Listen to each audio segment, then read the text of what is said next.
ഇന്നലെ കിട്ടിയ message, health insurance ഉണ്ട്, പിന്നെ എന്തുകൊണ്ടാണ് എനിക്കൊരു ക്രിട്ടിക്കൽ ഇൽനസ് ഇൻഷുറൻസിന്റെ ആവശ്യം? Good question. ഹായ്, ഞാൻ Vineetha. Welcome back to coverage corner. ഒരു സീരിയസ് അസുഖം വന്നിട്ട് നിങ്ങൾ ഹോസ്പിറ്റലിൽ പോയി. ഹെൽത്ത് ഇൻഷുറൻസ് നിങ്ങളുടെ ഹോസ്പിറ്റൽ ബിൽസും ട്രീറ്റ്മെന്റ്സും എല്ലാം കവർ ചെയ്തു.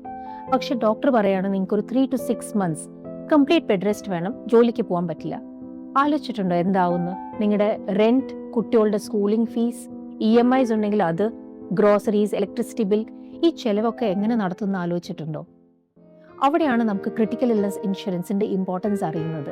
500,000 അല്ലെങ്കിൽ 1 million എന്താണ് നിങ്ങളുടെ കവർ വെച്ചാൽ അത് നിങ്ങൾക്ക് ഓൺ ഡയഗ്നോസിസ് അപ് ഫ്രണ്ട് നിങ്ങൾക്ക് ഇത് കിട്ടിയിരിക്കും.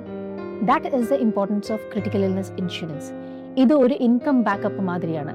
Remember, health insurance hospital expense, critical illness insurance living expense. കൂടുതൽ അറിയണമെങ്കിൽ get in touch. Talk to you soon.